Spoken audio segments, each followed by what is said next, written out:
Have you ever heard the sound of freedom?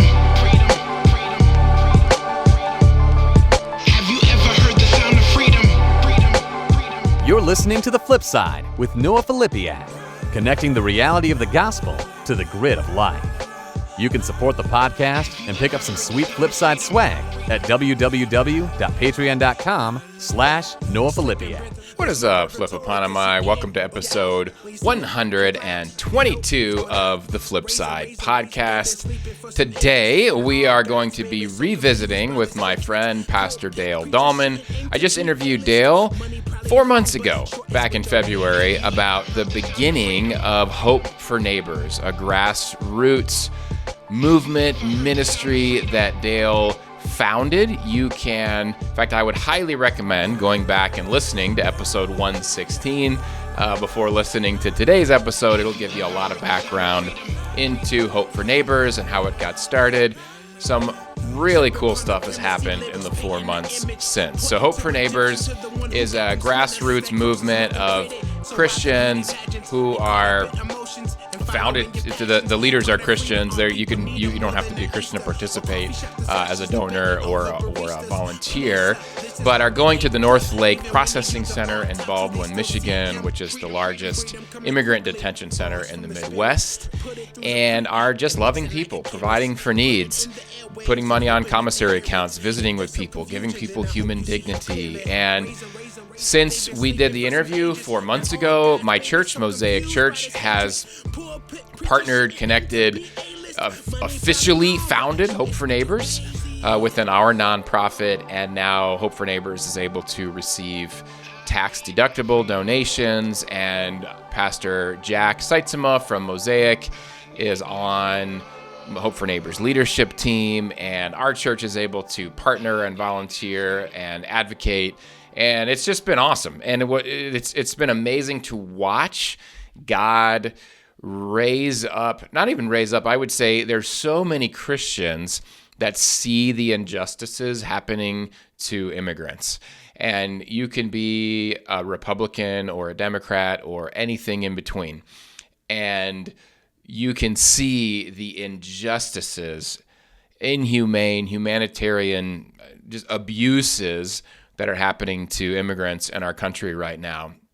And I think there's fear amongst Christians, amongst evangelical Christians. I can't speak out. I'd be going against my tribe because of the idolatry of how we've married politics to Jesus, politics to the church. And you can say we haven't, but we have because there are very unbiblical things happening in both parties, and a Christian won't speak out about it because it would out them from their party. It would out them from the allegiance that they have, that kind of swallowing everything whole that their party preaches or teaches. And so I lay that out as just an invitation to you to see how can Jesus and the Bible influence the way you see people rather than your political party influencing the way you see people. How can Jesus and the Bible be the lens that you look through to where you're going to place your vote or the ways you're going to advocate to your own representatives? So within your own party, how are you holding your representatives accountable that you voted for? And I love Pastor Dale. Like I said in episode 116, he is very unbiased, very objective, very much wants to see the Bible followed, and is just doing it. He's not really interested in protesting and one side versus the other. He is just interested in loving people and doing what Jesus tells us to do. And I love to see the ripple effect of that. That is compelling. I hope that it is compelling to you. So since our interview 4 months ago, Hope for Neighbors has raised well over $100,000 in donations and grants and has freed 7 immigrants from the detention center. So these are immigrants who were facing deportation, like could be that day, that week. And Hope for Neighbors was able to file the paperwork, pay the bond money to free this person from the detention center, which is a prison essentially, and get them back to their families. Literally, if it didn't happen by a certain time that day, they would have been put on a bus, on an airplane, and sent back to another country. It may not even have been the country that they were originally from. So it's wild. It's wild, the stuff that I get to be a part of with leading Mosaic and Mosaic and Hope for Neighbors being, the Hope for Neighbors being a ministry of Mosaic Church. And wow. I mean, I'm kind of at a loss of words at times because it's still a small scale, but we are changing people's lives. Like, we are doing what God tells us to do. We are freeing people from oppression, from injustice. It's amazing. And so this might bring up a lot of questions. That's what the interview's for. So we're going to get into the interview and hear what's happening. And there's some things that I think no matter where you're at on the political continuum of perspectives, even if you are just really love your party and nothing could ever, convince you that anything they ever did was wrong, which I don't think is most people, but Dale tells some stories, and they're happening right under our noses. I mean, right here in my state of Michigan, and it has to, as a Christian, make you pause and say, wow, that is evil. Like, that is wrong. That is not how God wants us to treat people. So my prayer is that we can be a small part of this great movement of God, of waking people up to what's happening and just to reclaim our commissioning from God to be the salt of the earth, specifically from Jesus. We are to be the salt of the earth. We're to be a city on a hill, a light to the world. And salt is meant to bring flavor and seasoning and preserve society. And that means within our political parties. It means for immigrants. It means for people. It means for society and the world. And so this is not a negative bent message that we're talking about today. To me, it's very inspirational, very proactive. We literally get to change the world. We literally get to push back the darkness of the evil one, and that is incredible to be a part of. So before we jump into the interview with Dale, just want to give a quick thank you to Patreon supporters. If you would like to interact with me, we do a blog every episode. Some questions for you. I'd love to talk with you more about this interview with Pastor Dale. Head over to patreon.com/Noah Filipiak and join that community.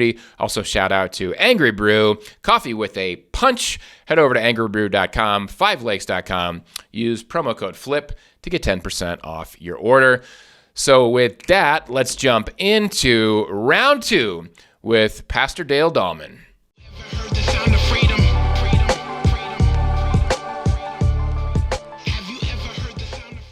All right, Dale. Well, welcome back to the flip side. Just a few months later. Welcome back for round 2. Well, thank you. What month was that anyway? Just so I help me with a timestamp. Yeah, we published that episode February 11th. And so we probably recorded it a week or two prior to that. Yeah, so early February. We are talking today in the middle of June, and so 4 months have gone by. I've asked listeners in the intro to go back and listen to that episode 116. But for those that haven't listened to episode 1 of you and I, back in episode 116, can you give, I don't want to repeat everything, but can you just give a brief kind of synopsis of what Hope for Neighbors is and how it got started?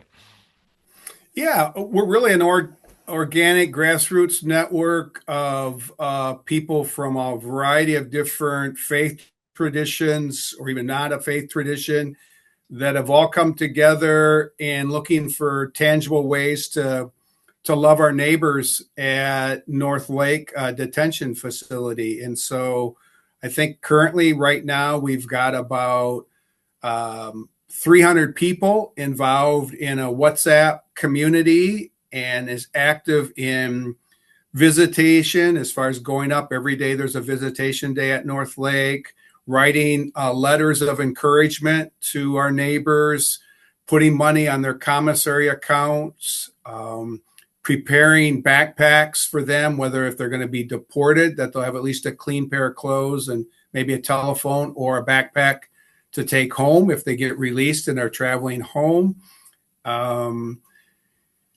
We are involved in connecting and trying to help our neighbors get good legal help and representation. While we don't cover legal retainers, we want to try to do everything we can to connect them to attorneys that are doing a very good job at a reasonable rate, because there is a lot of scams and taking advantage of our neighbors because they're in a desperate situation.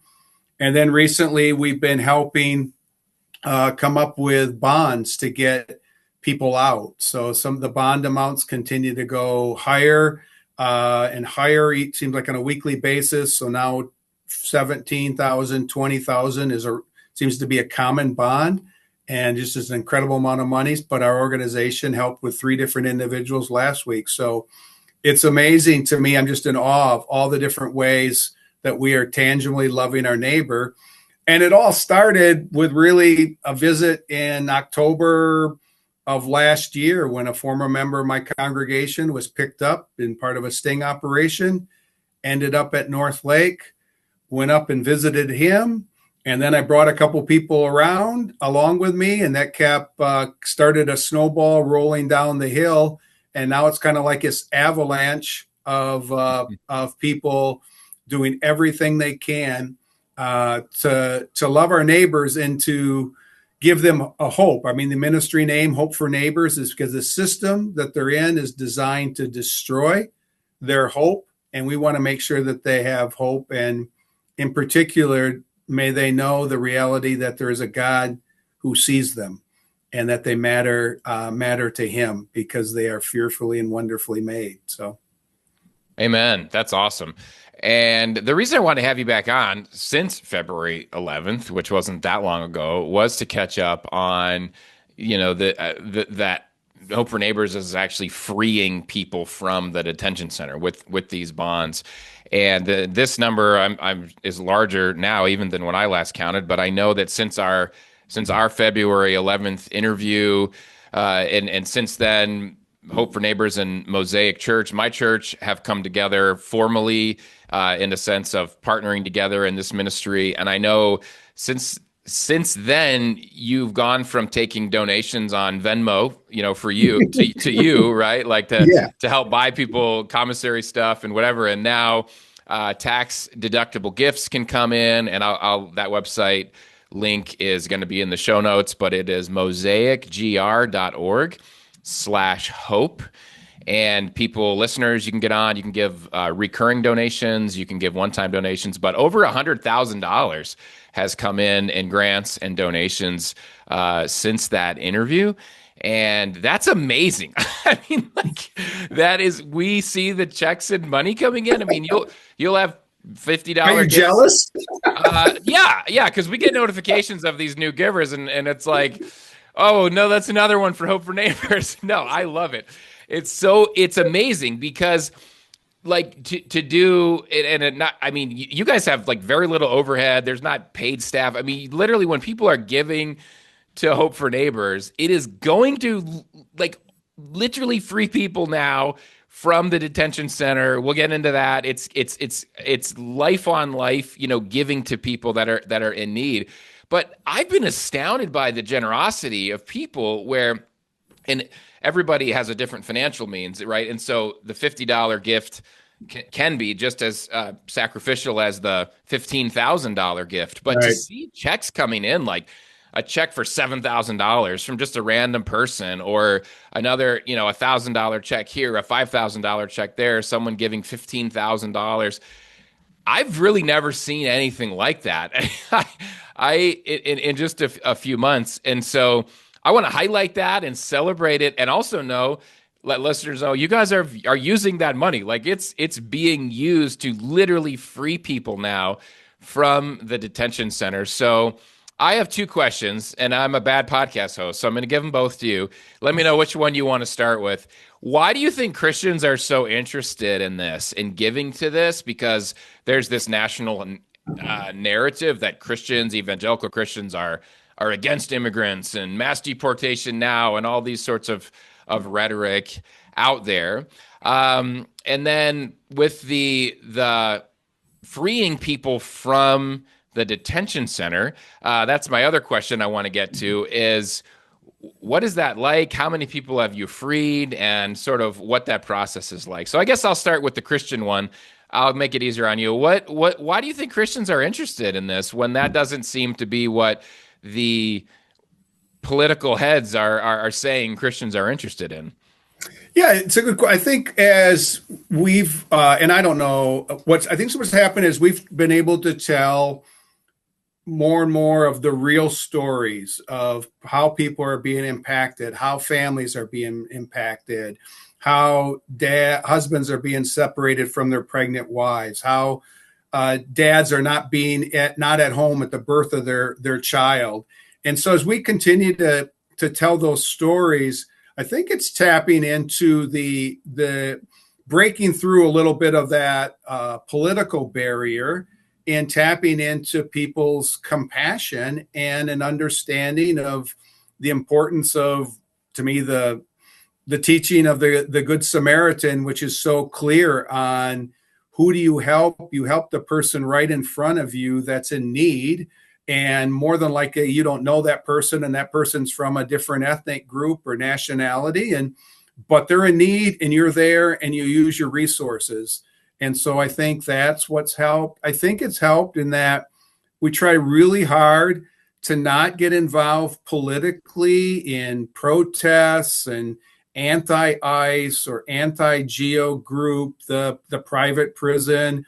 In fact, we try to, the same kind of love that we want to show towards our neighbors that we're visiting there, we also want to make sure that we're treating the GEO employees with respect. I feel that if I can bless a GEO employee, hopefully they will reflect that on their care with their immigrant neighbor. And so I think that's responsive to a group of people. I mean, there's people who want to protest, and that's fine. That's a lane. You can go in that lane if you want. We just don't participate. And I think that people are finding that, wow, I can actually do something. It'll have a tangible impact in somebody's life, and I don't have to get wrapped up in kind of the politics of the whole immigration process that we're in right now. So I think that, and I've been very encouraged, where I can remember early on last year, October, November, December, when I started getting involved and getting in groups, I was always like, how come it's the more progressive end of the church and that's it? And then Dale shows up. I'm an Evangelical Covenant, Moody Bible Institute graduate, and I'm at the table, and I'm glad I'm at the table. But now I'm excited to see more and more people from more, let's say, the traditional evangelical churches getting involved, because they just want to love our neighbor. And as you know, West Michigan, it's an incredible, compassionate area. And I think we're able to show people, hey, there's a way that you can really make a difference. And I think that's why, without a lot of effort on our part on fundraising, people have been donating. And of all that money, yeah, it doesn't sit in our account. It's going out. As it comes in, we're putting it on people's accounts. We're helping families. We're helping people who get deported, so they have at least a couple $100 to try to get a bus ticket to their home, maybe buy a phone, buy some food, something to just soften the blow. I mean, we can't solve the problems. I can't save them from their very difficult situation. But if I can at least remind them that, again, they matter. There is a God who sees them. And so I think that's what we try to do. So that's awesome. Good Samaritan, for listeners, I encourage you to go read it. It's in Luke 10:25 through 37. And I won't give you the full sermon, but Jesus is so intentional in that passage. He's asked by the Jewish religious leaders, he was also Jewish, who is my neighbor? And they were messing with him. They're trying to trap him and kind of play mind games with him. And he intentionally tells them that their neighbor is this other ethnicity that they look down on, and there was a lot of racial prejudice against Jews against Samaritans and Samaritans against Jews, and there was literally a border, and they would walk around it. They wouldn't cross into Samaria because they were unclean. And in his story of the hero in the story is actually the Samaritan, taking care of a Jew that had been beaten up and bleeding, and we can't miss that. I think when I was growing up in my niche of the church, the moral of the story was just be kind, and help somebody that's in need, and that's part of it. But man, he was intentional. He really brought ethnicity and race and racism into the story and said, this is your neighbor. And so I just love that piece of the story, and I love how it's just straight Bible. I just think and what you guys are doing is the loving of the neighbor, and I think that speaks so loud. That's what's so compelling. Yeah. So I love that. Let's talk about the people that you're freeing. Do you have a count of how many people have been freed from detention center since you guys started doing bond payments? I don't. I think us, just trying to in my head, I think for us specifically, I think we maybe got involved. Maybe we've done that, maybe a half a dozen that we've helped. I don't know, but that's the challenging piece for people who don't understand. I mean, one, people get caught in the system, they're detained, they scramble trying to get legal help. It's important you get legal help sooner rather than later, because the system is designed to move quickly through six different court cases to get to a final order of removal.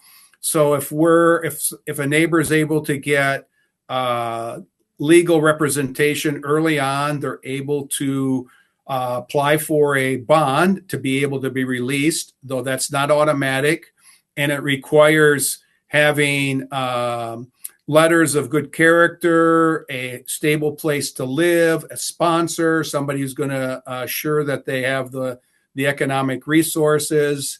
If you're successful on that bond hearing, the immigration judge is the complete discretion to set the bond at whatever amount he or she feels like.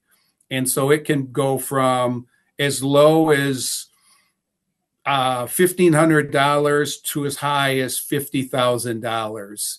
And I think most of them are coming in the range right now between 10 and 20. And so, and that's an incredible amount of money. And but we've been able to at least be used to, I think, about 6 different bonds to get people out from a grandmother home, as far as, which is just I'm still just, my mind is just can't comprehend why we decided to arrest a grandmother and detain her for months, separating her from her family when she was in complete compliance with the immigration system. We got out a single mom of 2 teenagers, and I'm just thinking, why would we arrest and take a mom away from 2 teenagers, a single mom? But we got her out. A husband back to his wife, who I think is 7.5 months pregnant. And I just think of all the trauma that put on that wife. And as you know, stress affects the body. And I'm sure that had an effect on the baby, just the stress that the mom was going through. And so to be able to get him back is just an incredible gift. And then we've got somebody, and we personally were also involved in that whole process. And so when you get somebody out of North Lake, and it helps you keep going for all the disappointment and heartbreak that you experience, because unfortunately that is the exception and not the norm. The norm is detention for months and a deportation back to a very difficult situation, because that's where everybody was fleeing from when they decided to attempt to come into the United States, and went through a process that was in place under a previous administration. So, but it's important to realize when somebody's released on bond, they're in the system isn't done. They have an electronic monitoring system that is a contractor. It's probably by Geo Group, where they have to do check-ins, possibly an ankle monitor, in-person check-ins, even though the government is holding tens of thousands of dollars to make sure that they comply. They also layer this on, and it's just one more example of a system that is looking for every way possible to destroy the hope. So somebody says, you know what, I'm sick of this. I just want to leave. So. Right. I did some intel, live here with Jack Seitzma. He's on your leadership team. He's our pastor of discipleship and operations, and he's doing the paperwork for freeing folks. He said Hope for Neighbors has done the paperwork and bond for 5 detainees that have been released, and then paid the bail for 2 others that another organization did the paperwork. So 7 detainees from Hope for Neighbors have been freed.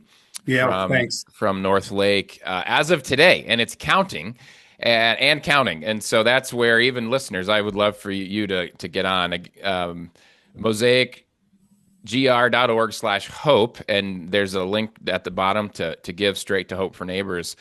I think that's pretty cool. You can literally just give money, and 100% of it can go to, freeing someone.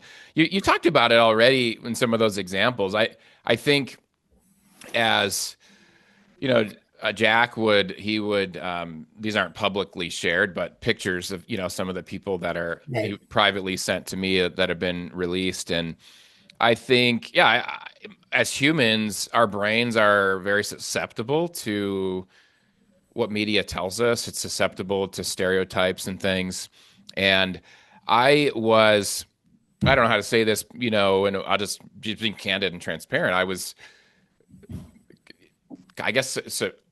surprised. I was maybe even more shocked. I thought, when I saw these pictures, I'm like, these are like family people. This is like one of them was a young dad with his young wife and 2 like baby kids, like toddlers and babies. And I'm thinking, so let's keep that in mind. And these are people with jobs. These are people, right, that like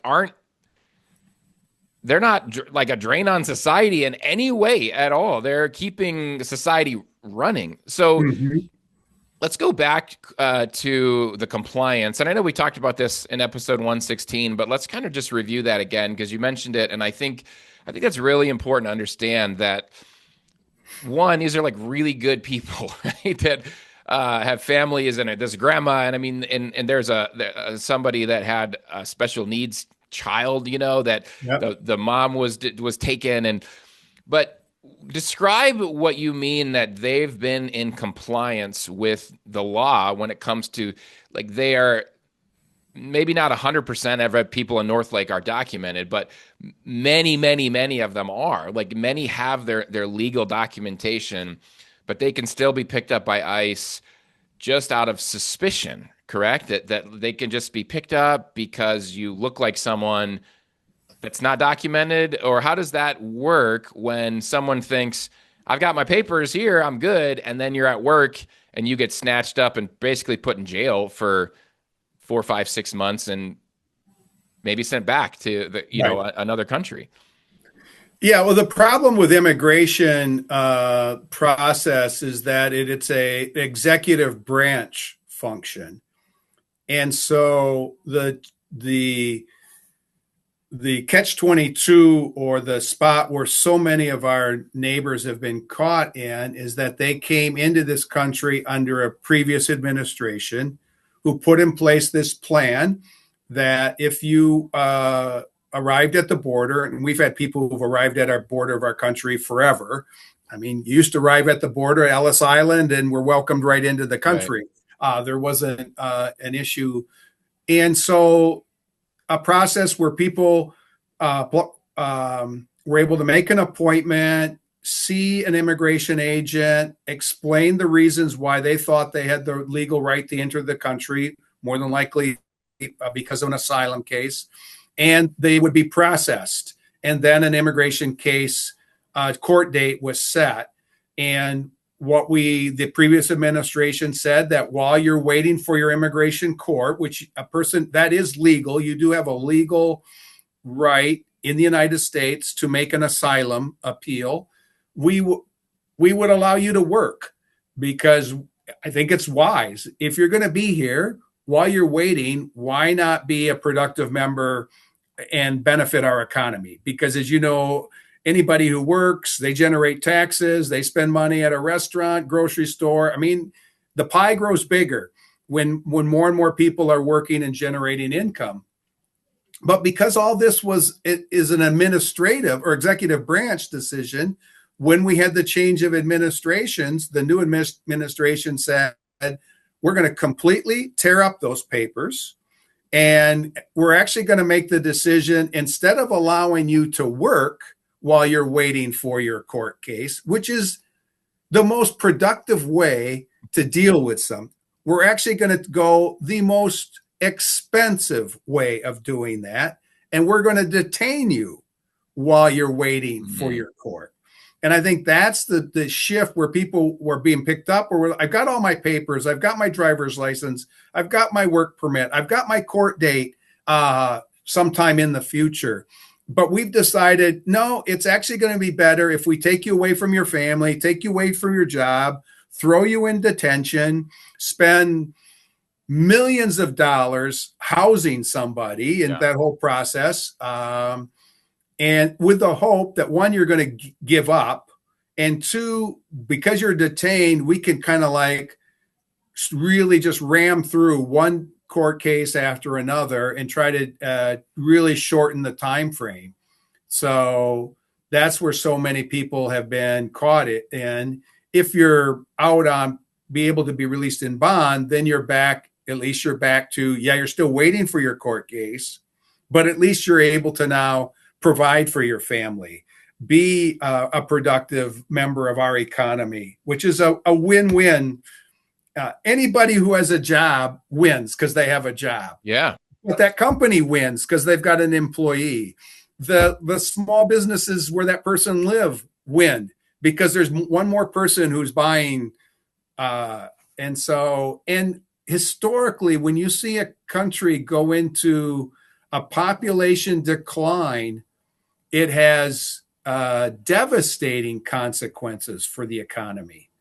And that's the part, it's no secret, we are not at a birth rate that is a replacement birth rate. We've dropped below that. And so it's immigration that has been providing energy and capital for our economy. And now the reports of the Social Security Trust Fund going broke sooner rather than later is because immigrants are the number is down and there's less money being contributed to the Social Security system. And this is the fallacy. An immigrant that's here working pays into the Social Security system, but they do not qualify for Social Security benefits. They don't. And they can't ask for a refund when they leave of that money.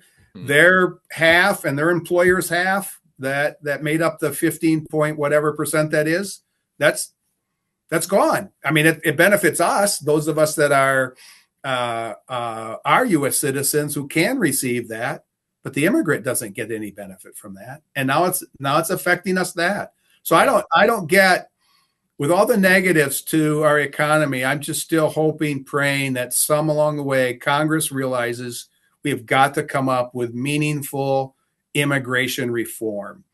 The problem with that is that both political parties will have to lose and give up something. And neither party wants to. That's the problem why Congress is basically inept in coming together and solving so many different problems, because they're not willing to compromise. But that's the only way the political process works. You have to compromise, come up with something that maybe nobody's really happy with, but at least what you finally get to is a lot better spot than what you were before. But that's the one political piece that I keep hitting, as far as both political parties need to come together to address this. Yeah. Well, it's certainly a political issue in the sense of these laws are creating this traumatic situation, right? That you guys are in the middle of, and as Christians, we are seeing this is oppression, this is injustice. Like, this is what the Bible tells us to stand up for the oppressed, and that God's heart is for the oppressed. And our country has a long history of creating laws that are create injustice and oppression, and particularly people of color's life. And so, I mean, it's not an exact comparison or metaphor, but I just think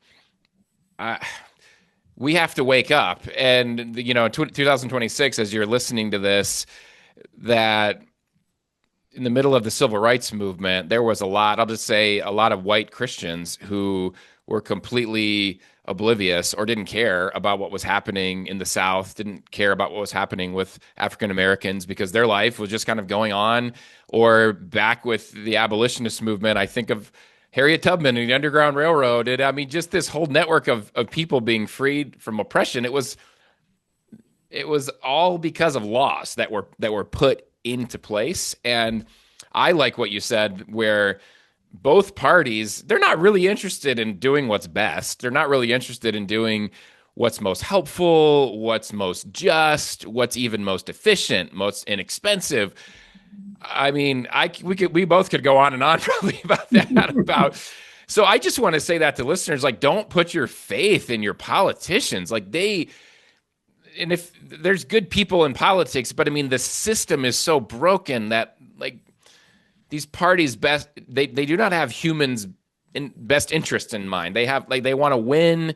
It's a lot of pride. There's a lot of you got to toe the line, or else you're out. You're not going to get reelected. And so, I want to see the church rise up. I want to see the church freeing people from detention centers and using our voice and advocating for things, of the kingdom of God. We talked about this, I think, last time in episode 116, but the family values thing always gets me, where Christians' votes are got because of we care about family values, and yet many who say they care about family values are the ones saying mass deportation now, take husbands away from wives and moms away from kids. And, you and I on a podcast, I don't think are going to change the world, sadly. But I back to the action you're doing, you guys, and I get to be a small part of that. And listeners, if you donate, I mean, you really are changing the world when you're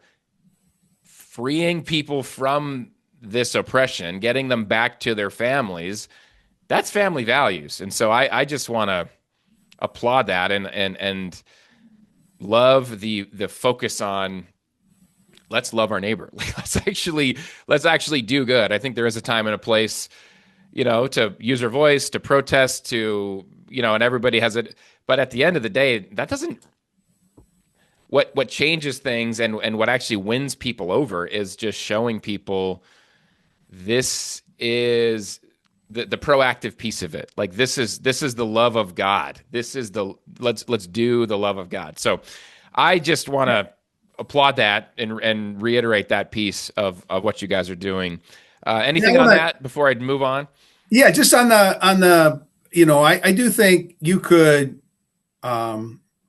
a person can be supportive of the current immigration, let's say, policies or laws, and that's fine. I don't, I'm not, but I'll give somebody space. But what I think would hope, especially for Christians, for people who follow Jesus, when they hear how the laws are being applied in the treatment, and so when I have face-to-face conversations with pregnant women at North Lake, and they tell me that they were pressured to have an abortion when they arrived at North Lake, I'm just appalled.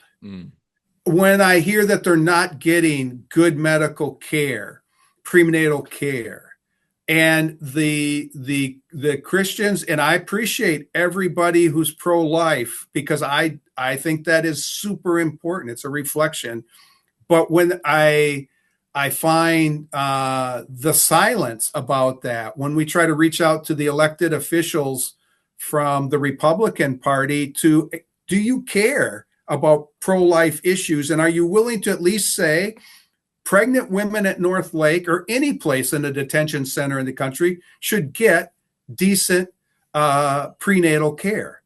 And when you hear the story of what persons being transported, and this is recently, and every immigrant detained is considered a violent, dangerous criminal. So when you're moved, you're in full body shackles, feet shackled, waist, hand shackled to the waist. A group of our neighbors were transported in a van, full body shackles, from Baldwin to Detroit to be deported. The flight was canceled. They sat for 24 hours in the van without food, water, or the ability to use restroom facilities, in full body shackles the entire time. Wow. That's abuse. That's torture. And that's happening in the United States by the United States government or their contractors. And that's, to me, I would hope that if the church and believers, if they actually heard that story, and these are firsthand reports that we get because we have conversations, direct conversations with people, and would say, that's just totally unacceptable. You don't treat human beings. I visit two people who are serving 15 to 20 years in the Michigan Department of Corrections facility. One for manslaughter, another one for some type of third-degree sexual assault. They're not treated that way. They're not. They're criminals. They're in the prison system. I visit them, but they don't share with me stories of mistreatment, of abuse. And that's the part that for some reason we have allowed.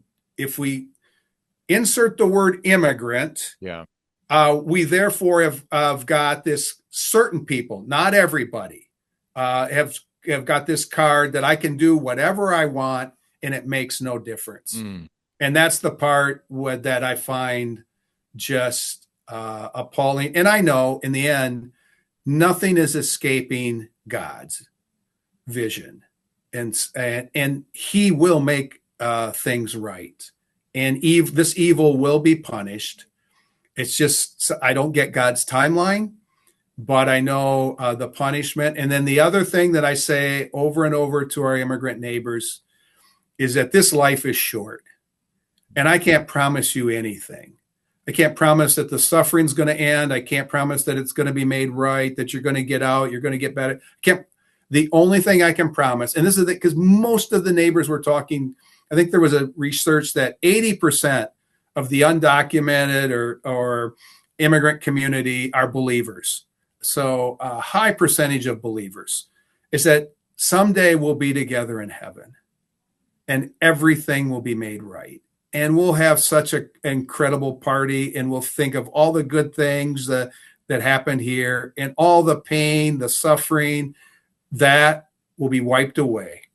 And I long for that day. There's so many people that I haven't met, or I met once, and I am never going to have contact with them again on this side of heaven. But I know when we get to heaven, we are going to have just this incredible reunion and party. And I long for that day when we're all together celebrating our eternity, and which will go on forever. So, yeah. Man, I had a couple thoughts. You had mentioned the immigrant. You put the word immigrant in, and we can do anything to someone. Immigrant would be generous, I think, for some of the language used by politicians, by ICE. I know Jack would share, I don't have the exact email in front of me, but when a detainee immigrant was released, the email that he would get, the official email from ICE, would say something like, the alien, they would call him the alien. The Yeah. alien in question has been released on this time, da da da. And it was the most impersonal, robotic, like just the word alien. I mean, whew. And I've heard, you hear illegal aliens all the time from, An invasion. yeah, man. And I'm telling you, the to be able to dehumanize people. I mean, you think of the N word with African Americans, and with slavery and the civil rights movement, or the language used around Jews around the Holocaust. I mean, if you can get humans to see someone else as non-human, and you do that by using language like Yeah. alien, well, they're not humans. You can put them in a van and do whatever you want to them because they're aliens. I mean, look, they're from another planet or something. Right. Man, I say that to give listeners ears, like listen to that and correct it when you hear it. If these are undocumented immigrants, these are humans. These are not aliens, and they're that's a piece to it. I want to get back to what you said with the van. That is really a powerful story to hear. And I know you don't have all the answers and the magic wand to fix this, but gosh, it feels like we're on a cusp of something. It feels like there is a lot of evil oppression happening. Like that's not the only time that's happened, right? This is regular. And I say what can be done. I mean, that's a really large question. Like, right? But I think for myself and for listeners, I mean, I would love to see this movement of good from people of faith and just people that care about humans to say this is not okay.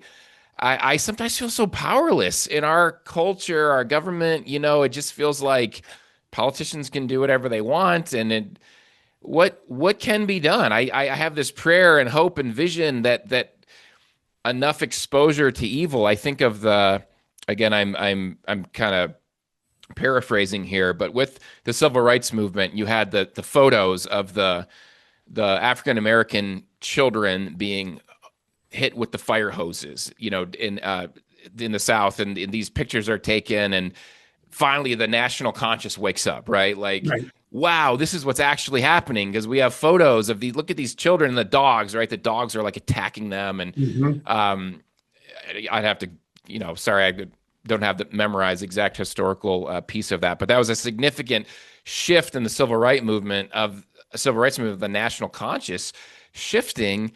What is needed to get the national conscious to shift, or even the Christian church conscious to shift when it comes to these blatant abuses of humans that are happening right under our noses? Yeah, well, we are in a political process, and Congress theoretically has an oversight role. And we all know that if you're the minority party, your oversight is very limited. And I think my hope and prayer, if that, again, Christians that are represented by Republican politicians, representatives, or senators, that they would apply some pressure on them, that they can be supportive. I mean, they can vote for the big, beautiful bill or the reconciliation bill and giving billions of dollars to ICE. Okay, but provide oversight so that those issues of abuse and people who carry them out are held responsible. Because again, it's not every ICE agent, it's not every employee that GEO Group. It more than likely is a minority, which it always is. But if there's not any oversight, that's when the abuse just can become more and more a norm and part of the way we operate if people aren't going to be held accountable. And so that's my hope. It's been frustrating. We have tried, and it doesn't. So far, we haven't been successful. But that doesn't mean that people can't continue to, and I think as more and more people for Hope for Neighbors get involved, start having the firsthand conversations and sharing the stories, I do hope we continue to move towards a tipping point where a true accountability could be in place and oversight. So if something like that would happen, the people responsible would be fired or charged with crimes. The person who releases the news that come the Haitian, mentally ill Haitian, out into the cold, and she ends up dying of exposure. Whoever made that decision should be held accountable for that. And that's what's missing in this piece that we're in right now. And God sees it. And eventually God will hold everybody responsible. And I think for us as believers, we got to the point, we're not going to be off the hook when we stand before the judgment seat of Christ and say, oh, I had no idea. No, you actually did have an idea because it's being told. You just chose to ignore that. Yeah. And I just, Matthew 25 ought to scare some of us as far as what judgment might look like. And so I hope and pray that this movement continues to have this impact and we're able to see some significant change because this is going to go on for the next 3 years. That's not going to change. The administration's in place, the money's in place. And so we've got to just see if we can't get some oversight at the political level. And then at the same time, continue to love our neighbors, to give them hope. So to give clarity to my previous story, 1963, Birmingham, Alabama, there was the fire hoses on black school children and teenagers marching against segregation. And it was Bull Connor who did that, and it was I that story stands out because of there is a level, and I pray this for our country. I don't know what God's doing like with our country but the exposure of injustice, right? Like that you can overplay your hand, I guess, where that's the Bull Connor example of you just there's a fixation on, I don't know,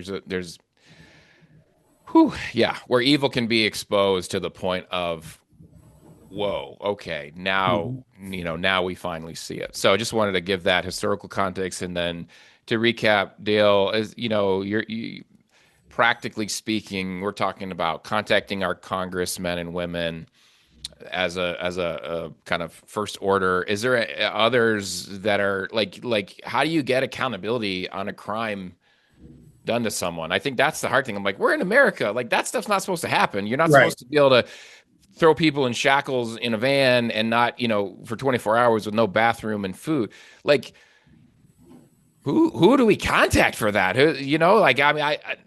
Is there a sheriff's office? I mean, like what can be, is it, and I want to do that. I want to encourage people to do that. Is it our Congress people to say like, hey, this happened in your district. What are you going to do about it? Is that the idea?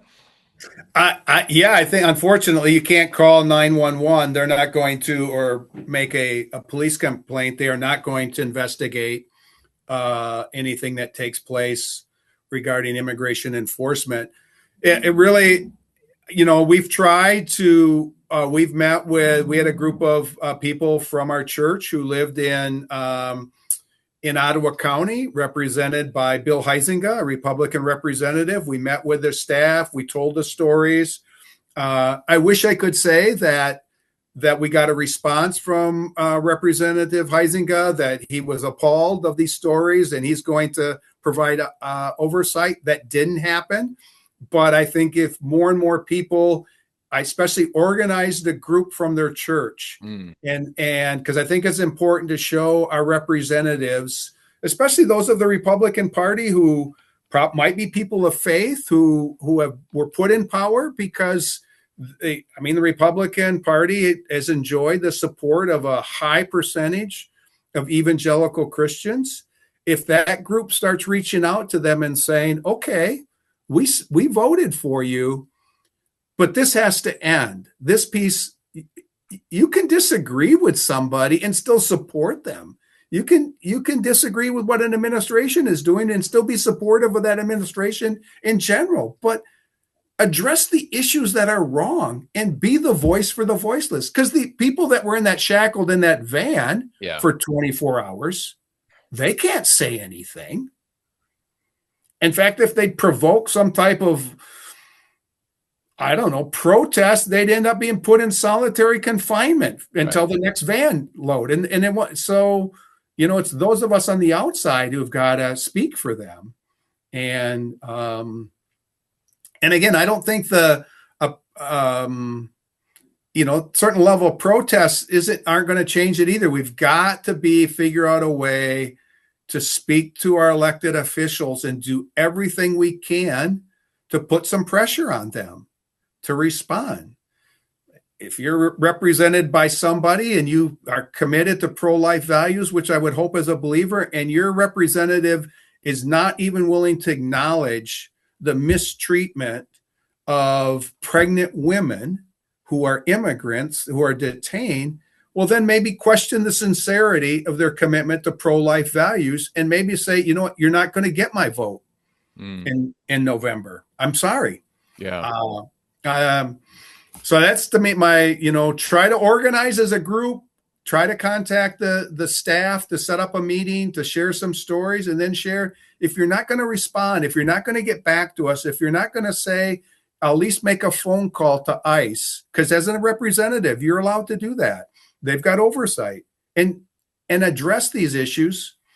Tell them, sorry, I'm not going to vote for you. So. Yeah. And within that, I think it's especially helpful to highlight that if you voted for someone, so let's say it's a Republican congressperson and it's because we're so polarized in politics. If you voted Democrat and you can come at that person and that's within your, bounds to do that, but they're not going to listen to you. I mean, it's just double down, there's the whole like us versus them thing. I think, the power to change is really from, in this context with this specific issue, it's if you're a Republican or you voted for a Republican person and you write to them and say, hey, I'm one of you, like we're on the same side. Right. I've supported you and you say you value this, right? Whether, it's the family values or the pro-life or just as a Christian, like, hey, I'm a Christian, you're a Christian. This is what the Bible says. I mean, that to me goes a lot. It's particularly with, I voted for you last time, and that's where our power lies, right? And so I think that's really helpful to bring up that this is not a Democrat issue of, hey, Democrats, take down the Republicans. This is everybody. This is everyone. And if you're aligned with the Republican Party, then it's make your party better. Like you shine the light of Jesus, be the salt of the earth. Stop being a lemming. Like stop just swallowing all this stuff like it's from God and use your voice within that party, within a democracy. And we're in a democracy. Like we get to use our voice. And so, I love that. I guess, and I don't want to ramble on it, just to be concise to say, if you're listening to this and you're a Republican voter, you have a huge sway in this. You are the one that can bring change to the politicians that are dictating whether there's going to be accountability or not on these injustices. Right. Let me ask you just a practical question that I've been wondering about, and you touched on it a little bit, but when someone gets released on bond. So Hope for Neighbors has freed 7 people. These bonds have ranged from like 5,000 up to 20,000 or so. And that, somebody's out, what next? Like what stops ICE from just picking up that dad of those 2 young kids? He's going to work again and ICE sees him. Look, there's a Latino male. We're going to get him. what stops that from him just getting picked right back up again? Well, one, they're in a electronic monitoring program from ICE, and so in some ways they have to have a tracker on their phone. So, I mean, in some ways, I think ICE knows where those individuals are, so there's no reason to pick them up again. If they would happen to do that, that hopefully that person would be immediately released, realizing that they made a mistake. So I trust that. But it does. I mean, people do live in fear. And it's hard to even get the confidence to be able to, even though you're out on bond, even though you're out with a monitoring program, to have the confidence, okay, I can go back to my job. I can go to the church again, because you have the trauma of that initial arrest. And that, again, every immigrant is treated as a violent, dangerous criminal. And so that's the type of arrest that they go through. And that's traumatic. And so, and that's not, the body remembers that. And so you do a lot of fear that takes time to try to process and have the confidence to go out again. But I mean, I haven't heard reports of anybody being released on bond and being arrested. And again, the goal would be, and you want to be in compliance with whatever immigration is going to ask of you. But it is an oppressive compliance program, because if you have to most immigrants work hourly factory jobs, and if you've got to do a weekly check-in with ICE, that some employers aren't very accommodating for that. And so it's a tough situation to be in. But again, most immigrants they are resilient. They are hardworking. They have overcome incredible obstacles to get where they are right now. And they're going forward as best they can to see what happens. Let me get you out of here on this question, and then feel free to add anything else that you want for listeners. So for those maybe regional within the Michigan area, how, what does Hope for Neighbors need? Is there ways to get involved? And clearly donations are helpful for all of the on-the-ground work that you're doing. And then what about people in other parts of the country as well that are listening to this, and they're not near Michigan, they're not near Baldwin, but they wanna maybe start their own Hope for Neighbors or something, how could they lend a hand where they are? So let's start with just Hope for Neighbors, listeners that wanna engage financially and or volunteer wise. Yeah, probably the best thing is send us an email, hopeforneighborsmi@gmail.com, and you can join our WhatsApp group. And then within that, you can pick the area. So even if you're not it's not possible to travel. I mean, our greatest need is people to go up and visit. We have so many more requests from neighbors asking for a visitor than what we're able to provide. And so we could use so many more individuals to travel up there. Ideally bilingual, but that's not a deal breaker. There's English speakers, Russian speakers, Arabic speakers there. There's ways to address the language issue, and then so that's number one. You can hey, I want to adopt a neighbor and put money on a regular basis on their commissary accounts. That can be done from everywhere online, and somebody getting money in their commissary accounts gives them hope because they can communicate with their family. They can buy some decent food.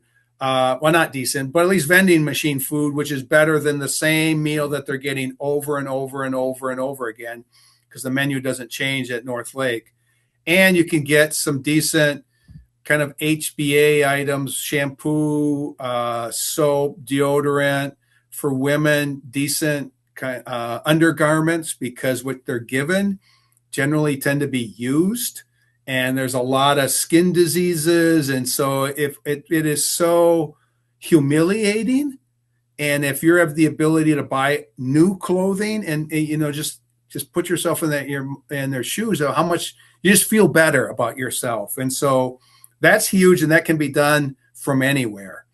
You can write letters to support from anywhere. And so there's a lot of things that you can do. And then, unfortunately, there are detention facilities all over this country. Find the detention facility close to you and figure out a way. And it's not hard. I just showed up at a regular visitation time, did a visit, and that's what started this whole thing. And the great thing about North Lake is that it is in-person visitation. That is not the norm.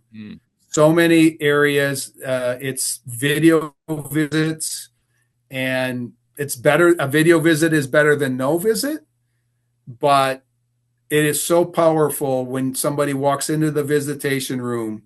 You give them a hug, you introduce yourself, you buy them some hot food from the vending machine, you listen to their story, you pray with them.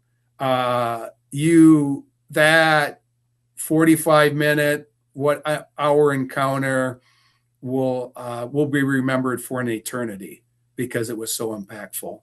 So, Hope for Neighbors, MI, that's the abbreviation for Michigan, for those that don't know. Hope for Neighbors, MI at gmail.com. And you can donate at mosaicgr.org/hope. Dale, any final thoughts for listeners as we wrap up today? Well, I just want to say thank you to you and Mosaic Church, because it was basically, I don't know what, somewhere either in our podcast or before or after, talking about, we were struggling to find an organization and what was going to look like if we would form our own 501(c), and you threw out, well, if only there would be a church. I did say that on the episode at the end. I believe I said that. Okay. And I am so grateful, because that connection, and we didn't pick up on it right away. It took us a while to get to it. But when we finally circled back, that opened up, and it opened up the opportunity for us to receive a grant from our denomination, the Evangelical Covenant Church. It allowed us to receive some other grants. It facilitated people being able to give out of donor advisor funds or their IRA, which have to go to a qualified charity. And because Mosaic is a church, again, that was an incredible gift to our neighbors, that connection, which opened kind of the floodgates of financial resources for our neighbors. And so thank you, Noah, and thank you, Mosaic, for bringing us under your umbrella. Man, thank you. And I got to say, it has been a work of God. And I have been so encouraged because it's reminded me of the power of the local church. And I sometimes can be discouraged. We're a small church plant. You're helping people here and there. What good are we really doing? And I know a lot of that is distortions and things. We're not a mega church, so what are we accomplishing? But I think a lot of small churches might feel that way.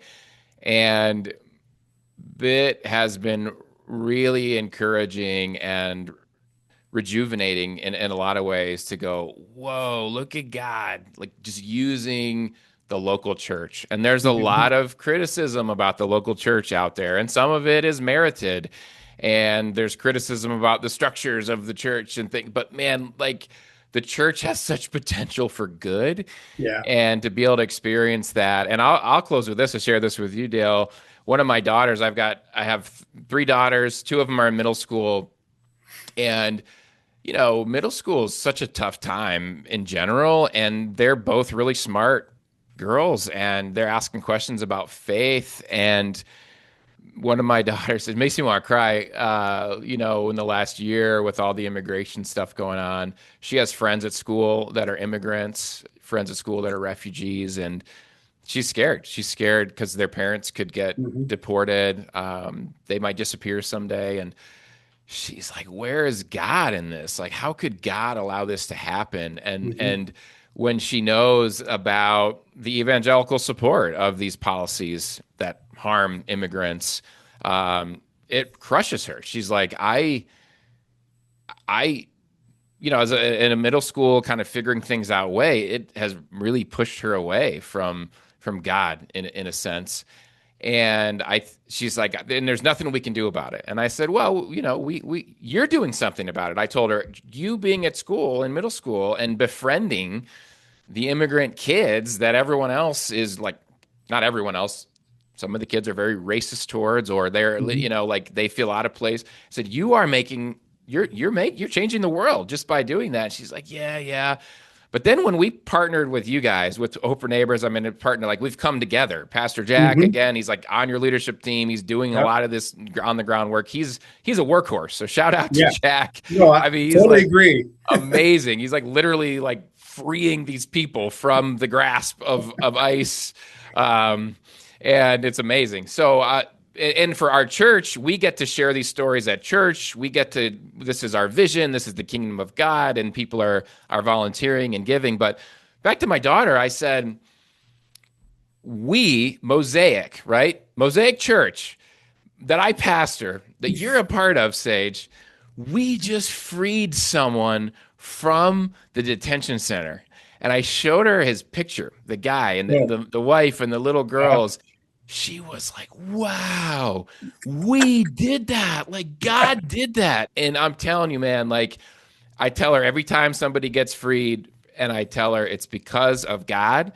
It's because of Christians. It's because of the Bible. It's because of our church. And it has really, it has really revived her faith and her hope and her belief in the church. So, man, that's a way it has just blessed me. Like God's just doing his thing, man. Like I'm just watching him. And so I give you that as an encouragement. Great. That's fantastic. Yeah. So very good. Well, Dale, thanks so much for coming on. I appreciate you coming on for round 2. And listeners, I really hope this inspires you. Start a monthly gift. You may not have $7,000, but you can start a $25, $50 monthly gift to Hope for Neighbors. Those are huge. You can designate it toward bond money only, or you can designate it towards the general fund.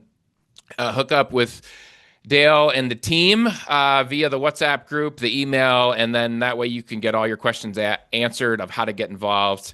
And keep it up, Dale. I know you're just a retired pastor. This is your beach and foo-foo drink time with a little umbrella in it. I just retired from ministry, so there you go.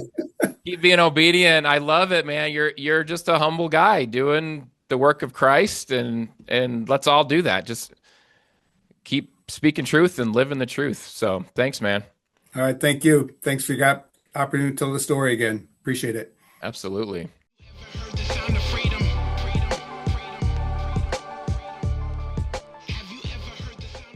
Welcome back. I encourage you to head over to patreon.com/Noah Filipiak to interact with me more on this subject. I know it's multi-layered. I would love to hear your perspective. I'd love to hear your thoughts on this interview. Did it change your perspective? Did it break down any stereotypes? Are there things you would push back on? I would love to walk with you on that. So that's Flipside community space for interaction with me, with other listeners, if you so desire. As we already mentioned, just a reminder, you can donate to Hope for Neighbors, mosaicgr.org/hope, and shoot them an email, hopeforneighborsmi@gmail.com. Thank you so much for listening or watching, and I will see you next time on The Flip Side. The Flip Side with Noah Filipiak is a Beyond Ministries production. Copyright Noah Filipiak. www.noahfilipiak.com. Theme music by Kyle Lake at K-Lake Music. Used with permission.